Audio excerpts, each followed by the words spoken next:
This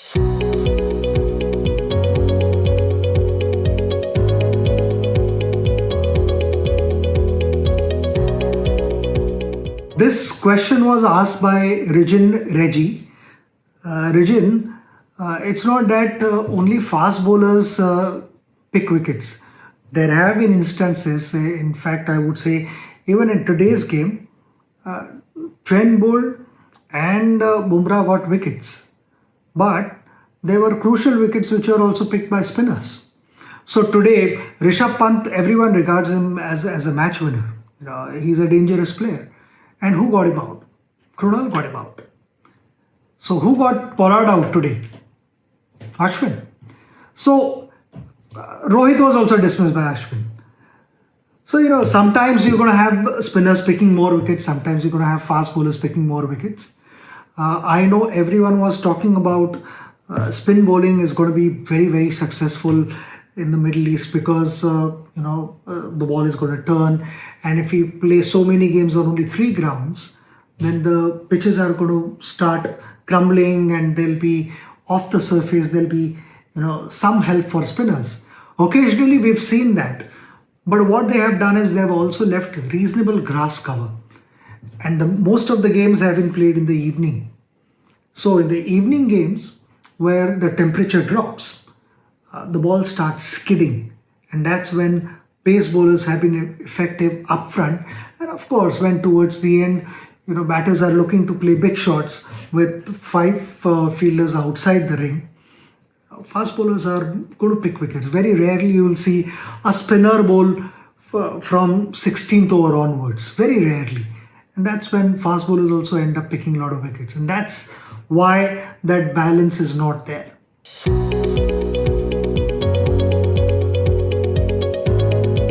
So this question was asked by Anuraj Ande.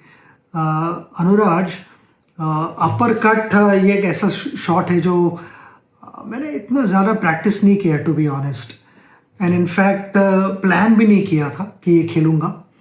It happened in 2002 in South Africa, जब हम Bloemfontein में test match खेल रहे थे, and we were batting first. और वहाँ पे मकाया एंटनी ने आके मुझे इस तरफ बॉल डाल रहे थे, मैं राउंड अबाउट ऑफ स्टंप के पास में, and Makhaya Ntini normally short of length ही करते थे, ज़्यादा आगे नहीं करते थे, बहुत रेयरली आगे करते हैं, और वो वाइड ऑफ द क्रीज जाते हैं. तो थोड़ा बॉल दिखता था कि हम कहते हैं कि आई लाइन के थोड़ा इस तरफ होता है बॉल, तो I was able to pick the line. And थोड़ा भी विकेट पे बाउंस अगर रहे, जैसे साउथ अफ्रीकन विकेटों पे बाउंस होता है, तो वहाँ पे यू कैन, बहुत बार हम कहते हैं कि let's try and get on top of the ball, कि बॉल अगर बॉल ऐसे आ रहा है तो you are on top of it, मगर बॉल उससे भी ऊपर आ रहा है and somebody of my height, why not get under it and still be attacking, still be aggressive? And that was something which I felt कि instead of getting on top of the ball and trying to keep it all along the ground all the while, क्योंकि बहुत बार ball climb करता है और आप cut करते हो तो फिर भी वो है ना, बॉल कैचिंग हाइट पे जाता है. जब तक वो नीचे ग्राउंड को हिट करे तब तक कैचिंग हाइट पे होता है, और वहाँ पे अगर if it's not your day, वो इनवेरिएबली फील्डर के हाथ में चला जाता है.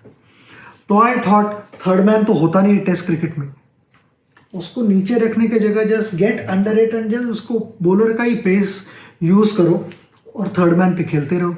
And that I felt disturb number of fast bowlers, क्योंकि किसी फास्ट बॉलर को अगर डॉट बॉल डाल रहे हैं तो वो सोचते कि यहाँ से मैं बॉल निकाल दूंगा, ज़्यादा रूम नहीं दूंगा और वहाँ से डॉट बॉल निकल सकता है. तो वो डॉट बॉल को मेरा चौका लगता था, but I didn't actually plan anything.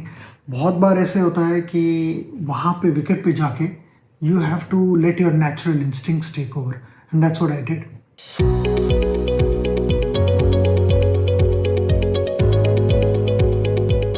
Kapil ने मुझे ये सवाल किया है कि कौन सी फास्ट बॉलिंग पेयर है दोनों में जिन्होंने मुझे इम्प्रेस किया है. कि एक है मुंबई की, इनफैक्ट मैं कहूँगा आज के मैच की दोनों, मुंबई या दिल्ली. मैं कहूँगा कि मुंबई, क्योंकि बुमराह और ट्रेंट बोल्ट दोनों बिल्कुल अलग अलग तरह के बॉलर हैं. बुमराह है थोड़ी अलग एक्शन है उनकी, जो स्टैंडर्ड फास्ट बॉलिंग एक्शन होती है वैसे नहीं है, थोड़े अलग है. And that is what is unique about Bumrah कि ना एक्शन थोड़ी अलग है, इसलिए वो पिक जल्दी नहीं होता, थोड़ा बैट्समैन को समय कम मिलता है पिक करने के लिए. और ट्रेंट बोल्ट दूसरी तरफ से वो स्विंग करवाते हैं, उनके पास अच्छे वेरिएशन है, सेम पोजीशन बहुत अच्छी यूज़ करते हैं वो, दिमाग से बॉलिंग करते हैं.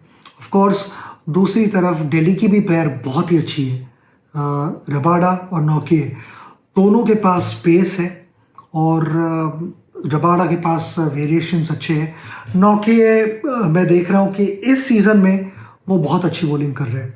ये जो अगर पहला जो मैंने नौकिए को देखा और अभी वो बॉलिंग कर रहे हैं, there is a massive difference. और मैं ये समझता हूँ कि वो जैसा टाइम बीतता जाएगा वो he'll get better and better. I'm sure Rabada will have number of tricks to share with him. मगर अगर ये दो पैर में मुझे अगर एक पिक करनी है तो मैं मुंबई की पैर पिक करता हूँ.